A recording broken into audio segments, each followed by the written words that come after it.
Recent times లో మీ vehicle కొద్దిగా rough గా రన్ అవుతుందా? మైలేజ్ పడిపోయిందా? ఇంజన్ లో ఏదో వింత సౌండ్ వస్తుందా?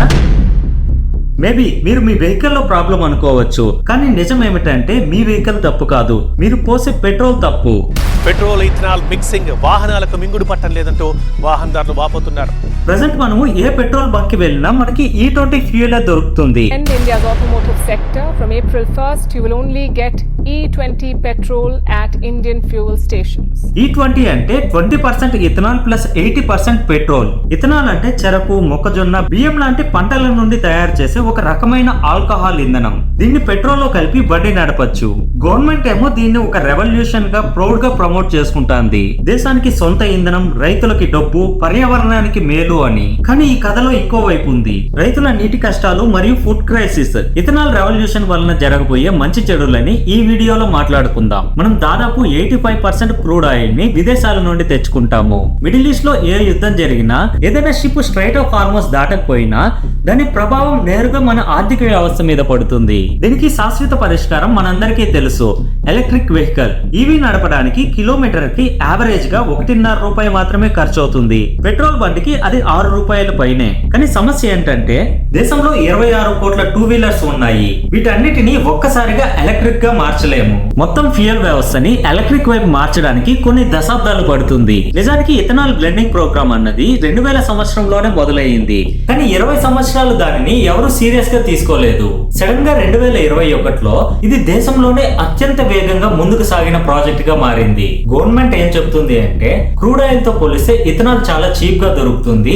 దీని వలన ఇంపోర్ట్ బిల్ అనేది తగ్గుతుంది. అంతేకాకుండా దీని వలన పొల్యూషన్ తగ్గుతుంది. సౌదీ ఎక్స్పోర్టర్స్ కి బదులు మన సొంత రైతులకి డబ్బు చేరుతుంది. మరీ ముఖ్యంగా ఫ్యూయల్ చీప్ గా దొరుకుతుంది అని. ఈ హామీల్లో ఎన్ని నిజమయ్యాయి మనకి తెలియకుండా మనం ఏం కోల్పోయామో చూద్దాం. 2026 జూన్ నెలలో పెట్రోలియం మినిస్టర్ ఇచ్చిన అధికారిక లెక్కలు ఇవి. ఇథనాల్ బ్లెండింగ్ వలన ఫారెన్ ఎక్స్చేంజ్ లో దాదాపు 1.84 లక్షల కోట్లు ఆదా అయ్యింది. 909 టన్నుల కార్బన్ ఎమిషన్ ని నివారించారు. రైతుల చేతికి నేరుగా 1.18 లక్షల కోట్లకు పైగా అందింది. ఇది నిజంగా చాలా మంచి విషయమే, మెచ్చుకోవాల్సిందే. 2021లో గవర్నమెంట్ యాక్చువల్ ప్లాన్ ఏంటి అంటే 2030 నాటికి పెట్రోల్ లో 20% ఇథనాల్ యాడ్ చేయాలి అని. కానీ ఈ ప్లాన్ ని 2025లోనే, అంటే 5 ఏళ్ల ముందే బలవంతంగా ఇంప్లిమెంట్ చేశారు. ఇథనాల్ తయారీ ఖర్చు పెట్రోల్ కన్నా తక్కువైనప్పుడు పెట్రోలియం మినిస్టర్ చెప్పినట్లు ఫారెన్ ఎక్స్చేంజ్ లో ఇంత ఆదా అవుతుంటే కామన్ పీపుల్ కి ఫ్యూయల్ ఎందుకు చీప్ గా దొరకడం లేదు? ఈ క్వశ్చన్ కి గవర్నమెంట్ దగ్గర చాలా ఆన్సర్స్ ఉన్నాయి. కానీ ఒక కామన్ పర్సన్ గా నా డౌట్ ఏంటి అంటే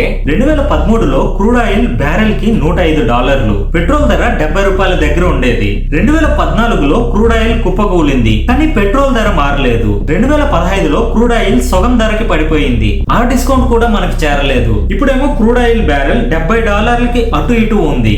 ఇథనాల్ వలన గవర్నమెంట్ ఇంత సేవ్ చేసుకునేప్పుడు పెట్రోల్ రేట్స్ ఎందుకు అంత హైలో ఉన్నాయి? అలాగే పెట్రోల్ పైన కట్టించుకునే ట్యాక్స్ మొత్తం ఎక్కడికి పోతుందో అర్థం కావట్లేదు. ప్రెసెంట్ ప్రాబ్లం ఏంటి అంటే ఇథనాల్ గాలిలోని తేమను లాక్కుంటుంది. ఆ తేమ మెల్లమెల్లగా మొదట ఫ్యూయల్ లైన్లని తుప్పు పట్టిస్తుంది. అలాగే ఇంజన్ లోని రబ్బర్, ప్లాస్టిక్ పార్ట్స్ ను కూడా డెస్ట్రాయ్ చేస్తుంది.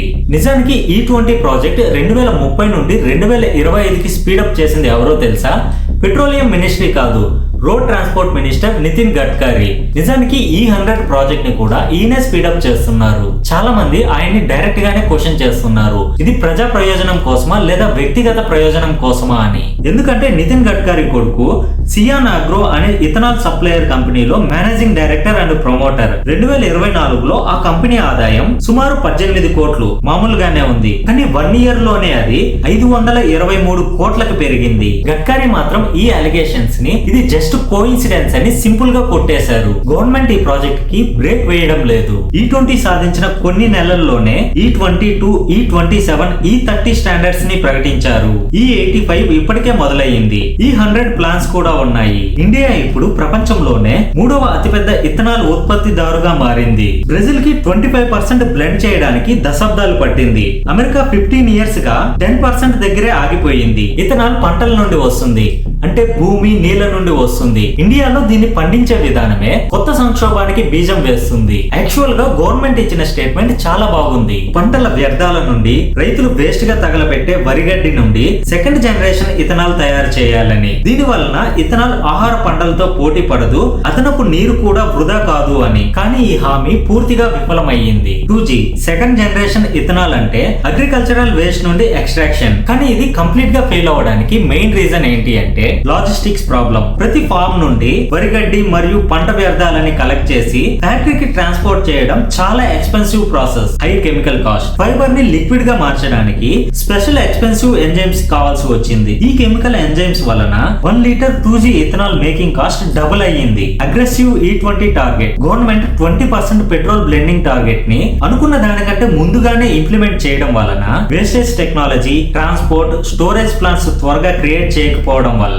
స్టాండర్డ్ క్రాప్ ఆల్టర్నేటివ్ తప్ప వేరే ఆప్షన్ లేదు. ప్రెసెంట్ మనకి అసలు ఇథనాల్ ఎక్కడి నుంచి వస్తుంది అంటే దాదాపు 50% మొక్కజొన్నల నుండి, 20% వరి నుండి, 30% వరకు చెరుకు నుండి వస్తుంది. సో ఇప్పుడు చెరుకు పంట గురించి మాట్లాడుకుందాం. ఇది నీటిని విపరీతంగా తాగే పంట. చెరకు నుండి 1 లీటర్ ఇథనాల్ తయారు చేయడానికి 3500 లీటర్ల నీరు అవసరం అవుతుంది. మనకు చెరకు ఎక్కువ శాతం మహారాష్ట్ర, యూపీ ప్రాంతాల్లో పండుతుంది. ఇవి దేశంలోనే నీటి కొరత ఎక్కువ ఉన్న ప్రాంతాలు. బ్రెజిల్ లో కూడా చెరుకే ఎక్కువ వాడతారు. కానీ ఆ ప్రాంతంలోని పంట ఎక్కువ వర్షాధారితం. మన దేశంలో వర్షాన్ని భూగర్భ జలాలు పీల్చేస్తుంది. అంతేకాకుండా చెరుకును పండించడానికి సంవత్సరం నుండి 1.5 సంవత్సరం టైం పడుతుంది. అందుకే ప్రభుత్వం మొక్కజొన్న వైపు వెళ్ళింది. ఇప్పుడు మన ఇథనాల్ లో 50% అదే. కానీ మొక్కజొన్న నుండి 1 లీటర్ ఇథనాల్ తయారు చేయాలి అంటే 4500 లీటర్ల నీరు కావాలి. డిమాండ్ పెరగడంతో మొక్కజొన్న టన్నుకి 15,000 నుండి 25,000కి పెరిగింది. ఒకప్పుడు మనం మొక్కజొన్నల్ని ఎక్స్పోర్ట్ చేసేవాళ్ళం, కానీ ఇప్పుడు ఇంపోర్టర్ గా మారబోతున్నాము. యాక్చువల్ గా మనం పండించే మొక్కజొన్నల్లో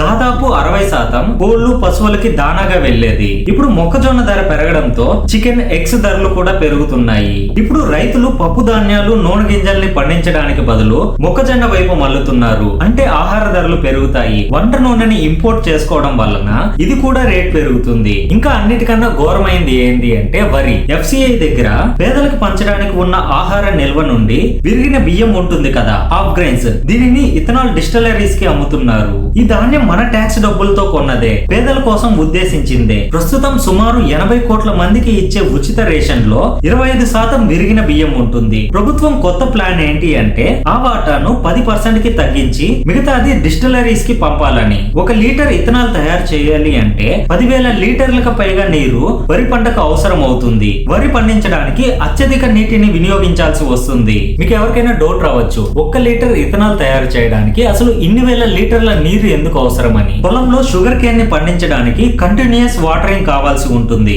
షుగర్ కేన్ కంప్లీట్ గా గ్రో అవ్వడానికి 12 నుండి 18 నెలల సమయం పడుతుంది. ఇన్ని నెలలు భూమిలోనే ఉండడం వలన 1 లీటర్ ఇథనాల్ తయారు చేయడానికి కావాల్సిన పంటకి 3000 లీటర్ల నీరు కావాల్సి ఉంది. అలాగే వరి పొలాల్లో ఎప్పుడూ నీరు ఉండాలి కాబట్టి దీనికి అత్యంత ఎక్కువగా 1 లీటర్ ఇథనాల్ తయారు చేయడానికి మొత్తం ప్రక్రియలో దాదాపు 10,790 లీటర్ల నీరు ఖర్చు అవుతుంది. మొక్కజొన్న నుండి 1 లీటర్ ఇథనాల్ తయారు చేయడానికి మొత్తం ప్రక్రియలో దాదాపు 4,670 లీటర్ల నీరు ఖర్చు అవుతుంది. చెరకు నుండి 1 లీటర్ ఇథనాల్ తయారు చేయడానికి మొత్తం ప్రక్రియలో దాదాపు 3,500 లీటర్ల నీరు ఖర్చు అవుతుంది. ఢిల్లీ, హైదరాబాద్, బెంగళూరు, చెన్నై సహా 21 ప్రధాన నగరాల్లో భూగర్భ జలాలు ప్రమాదకర స్థాయిలో అడుగంటిపోతున్నాయి. 2030 నాటికి చాలా నగరాల్లో నీటి కొరత అవకాశం ఉంది. ప్రజెంట్ నీటి కొరత ఎంత తీవ్రంగా ఉంది అంటే మహారాష్ట్రలోని ఒక గ్రామంలో నీళ్ల భార్య, వాటర్ వైప్స్ అనే ఒక వ్యవస్థ పుట్టుకొచ్చింది. అక్కడ పురుషులు 2వ పెళ్లి, 3వ పెళ్లి చేసుకుంటున్నారు. వితంతువులను లేదా వరకట్నం ఇవ్వలేని మహిళను కేవలం దూర ప్రాంతాల నుండి నీళ్లు తీసుకొని రావడానికి పెళ్లి చేసుకుంటున్నారు. అంటే